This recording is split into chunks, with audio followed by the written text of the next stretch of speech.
Hey, welcome to Three Con Commentaries. So, there was a segment on Raw Talk that has been making the rounds about Peyton Royce. And I touched on it briefly in my women's one shot video, but I really just kind of wanted to sit down because this gave me an opportunity to think of something else. And I sit down and listen to it. It was about 2 minutes. And basically, in the promo, it was on Raw Talk for those who want to see it. Peyton Royce basically says that, you know, when somebody goes down, it's an opportunity for somebody else, and why not me? Then she's talking about how she's better than 98% of the roster, and she says that, hey, I packed up my life and moved halfway across the world with no support system, and I'm made for this. I'm built for this. I'm ready for this. I'm ready for the shot. And then she kind of has a little emotional kind of tinge, and she says, stop wasting my time. Give me Oscar. And this, of course, is coming off the comment her mom actually made the previous week to Charlotte, where she says that that Charlotte should step aside and let other people give it a shot. And I was like, okay, so that's really kind of when I was like, all right. I sat down, I really listened to it, and I said to myself when she said that I came across the world to packed up my life, move across the world to chase this dream. And I said to myself, are we describing Peyton Royce, Rhea Ripley, Nikki Cross, Dakota Kai, or who else? She's not the only one, right? Like, you're not the only one that packed up her life and moved across the world. And this is what I mean by, sometimes I saw a lot of people they really kind of was like, oh my God, Peyton Royce, I didn't know that she had this inside of her. And I was like, yeah, but it's painfully generic. Like, it's painfully generic. She just said generic stuff. When the champion goes down, it's time for a new champion to rise or whatever. Okay, fair. That has nothing to do with her. I'm better than 98% of the roster. Okay, I'm pretty sure everybody thinks that. I packed up my life and moved halfway across the world. Okay, so did half a dozen other women and men for the record. This is so a lot of people are really excited about this. They think like, oh, she should get a chance, she should get a shot. And I'm thinking to myself like, yeah, but that's just kind of off of general. They hired her, so she should get a shot. I mean, if they put you on the roster, you should get at least some chance of being able to impress. But there is nothing about Peyton Royce specifically that screams out that she needs attention, wants it, or deserves attention. It's just generic stuff. It's generic. The information in it was generic. So we're looking at this position. So some people are really easily impressed. And I'm not saying that there's not something to be impressed about, because she was generally frustrated and sad. And that performance, or that came through in her statement. But there's still nothing in particular to her. But this is where character comes in. If you had a character, then the character could be making the decisions, could be saying certain things, and it would come across a lot more, a lot bigger. Let's put it like that. A lot more, with a lot more passion, a lot more heart, a lot more desire. But when it's just you, it comes across as a generic NXT promo. Oh, I'm just chasing my dream. I love this business. I'm coming to chase my dream. I've been doing this for all these years. I'm chasing my dreams. It's like, no, that's not going to cut it. And that's kind of how I feel. Is Peyton Royce, is she good in the ring? She's okay from what I saw. I haven't, she hasn't worked a main event level match yet. She's worked some decent matches and they were okay. She done shit in the bed. Billy Kay was the one that was actually not good. And everybody believed that when the Iconics broke up, that Billy Kay would be the one sinking to the bottom and Peyton Royce would actually get the push. That's what everybody believed, and myself included. But then since the Iconics broke up, Billy Kay has been sort of the most prominent one, because she actually has a personality. She's the funny one, or she was the funny. Well, she is the funny one. Let's put it like that. Peyton Royce is humorous, but she doesn't really have much else going for her. Like she hasn't been. Now, to her credit, they haven't given her a lot of time to develop. So that's one thing that I can say is when she started saying like, "Hey, my talent haunts me. My potential is hidden by the opinions of others and all these sorts of things." It's like, let me go. Just let me run. And I say, let's see what happens. And we'll say, well, okay, that's okay, sure. Yeah, but there's a lot of people who can say that too. Like we're not getting anything not getting to the meat of it. Like, why do you specifically you deserve to wrestle the Raw Women's Champion?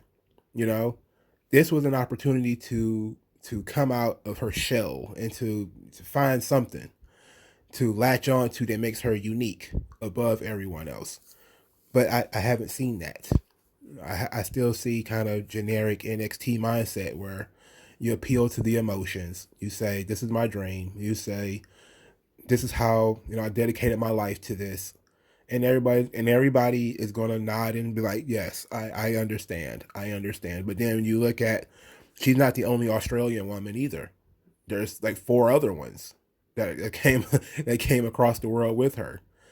So you have to say like, what about Peyton Royce? This is where I always talk about characters. What specifically about Peyton Royce deserves a push to the main to the Raw Women's title? What specifically about Peyton Royce? Then there's nothing. Nothing. Always think about it in terms of like the David Mamet question. Now, was there drama in her comments? Yeah, because I didn't know what the hell she was going to say. But was there fire? A little bit. There was a little bit of fire, a little bit of passion, a little bit of humor, some emotion. So she got range, but she just was saying generic stuff. She needed a character, and that's what she's missing. So why not Peyton Royce? Because Peyton Royce doesn't have a character. She doesn't have a personality outside of "this is my dream," and that's not going to cut it. It's not cutting it for anybody. It does not cut to just say "this is my dream." That's not going to work. It's not going to talk about how you had to relocate. It's like, yeah, that's tough, but you're being paid to relocate. You're being paid very handsomely. Now let's see why you should go to the next level. And I've seen a lot of people say, "Well, they should never have broken up the Iconics." Like, yeah, but it happened. Like we can always say, like, they never should have broke them up. Yeah, you're right, but it's done now. So, and it's been done for a while. So there's something that we have to make the most of the situation that we have, and not try to put the genie back in the bottle. It's too much of that. Let's go back to it's like Linus with the comfort blanket. If you remember Linus from Peanuts from Charlie Brown or whatever, he always walks around with this blanket, and sometimes that's what wrestling fans have. Sometimes they have this blanket that this one thing worked, so we need to just continuously go back to it. This works, so let's just do that again and again and again and again. Then they say it's stale. Oh, nothing ever changes. It's all stale. It's like, yeah, because you guys don't want to break anything up. That's how we get into the NWO for 4 straight fucking years. Because people didn't want to let go of that security blanket of the NWO. Let it go. Okay, it's all right. Let the shit go. It's all right to let it go. And Peyton Royce has kind of, and I think sometimes people do remain stagnant because they hold on to things for so long. And I think that Peyton Royce has not let go of enough of the Iconics. There needs to be more. Like, she needs to change more. Like, people need to see like that's a completely 180 different person. Like, it's like how I see kind of like Marty Jannetty, right? Like, Marty Jannetty never let go of the Rockers. He even wore Rockers gear in other places. Like, when he went to WCW, he still wore his Rockers gear. When he went to ECW, he still wore his Rockers gear. It's like, this dude is still the rocker, Marty Jannetty. No wonder he's not getting pushed anywhere. He's the rocker everywhere he goes. He never let it go. Now, Peyton Royce has a different theme song, but she's still kind of in the Iconics mode of how to try to get herself over. But she needs to change. She probably needs a harder edge. Maybe a radically different look, even though she has changed her hair color since then. But, and there's nothing wrong with her physically. It's not like she's fat or, stupid or anything. It's just the fact that she's very generic. And there's nothing special about her that jumps off the page yet, you know. And I think that they probably need to lean more into her bodybuilding or something like that. Probably similarly for Dana Brooke, is that they are bodybuilders, but this kind of comes across from being kind of boring people. Sometimes you just hire people that look good and they have athletic skill, but they have boring personalities. They just are not interested in anything that's interesting to the average person, you know? And if you can't give them an over the top, loud character and they just sit and talk, they're like, you figure out how painfully boring this person is. It's like, what is it about her that does she like to jet ski or she like to jump off of, they like to run marathons or something? Just give me something, and that to make that interesting. And WWE ask you what your hobbies are, right? They ask questions like, what do you like? What are you interested in? Because if you like something and you're interested in it, you might be able to know a lot about it. You might be able to build a character or at least a vision around it. Like, look at Rhea Ripley, right? She's a striking personality. She has a striking look. She's, awkwardly tall for a woman. She's intense. She appeals to a certain audience. It works. I don't think Rhea Ripley be cutting this promo about how this is my dream. Like you just look, like I'm pretty sure she said it at some point. But she looks different. She comes across different. Everything about her is different. If you like walk past her in the mall or something like that, probably not, because there's probably 100 people in the mall that look like her. But there's not 100 people on TV, well, at least on WWE, who looks like her. And she does look like a member of the Riot Squad, kind of. But, they're on a different brand. So, it works out. We're looking at this situation where we're talking about Peyton Royce, and there's just nothing about her that jumps off the page that gives the show color. That's something that we feel like we're missing. And the same can be said for Dana Brooke. The same can be said for Mandy Rose. Mandy Rose used to be able to jump off the page, but since she went babyface, she's been very generic babyface. This is why not everybody's meant to be a babyface, But this is just a companion piece, because when you look at Shayna Baszler, Shayna Baszler is different. She's vastly different. Her character is literally MMA fighter, right, in the pro wrestling sphere. But generally speaking, what they do is let's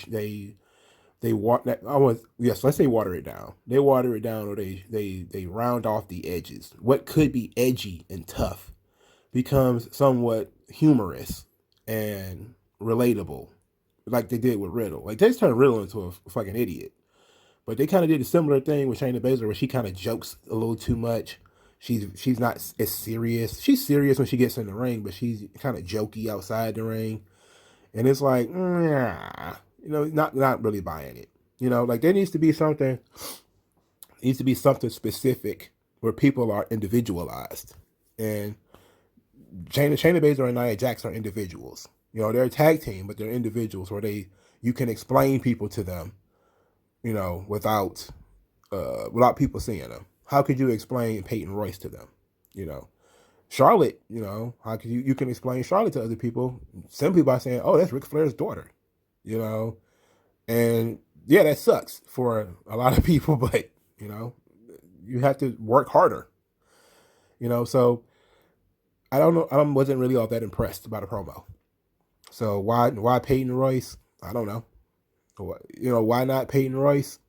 Yeah, there's nothing about her that jumps off the page. Same thing with Nikki Cross. Nikki Cross used to be able to, leap off the page, but then they made her into generic babyface, and it's not the same anymore as when she was with Sanity, and in her early days when she was sort of ratty and crazed. Now she comes across as so insanely normal that people are just kind of like, there's nothing special about her. And then they went and changed her theme song, which sucks. So there's nothing special about Peyton Royce. you know. So there that go.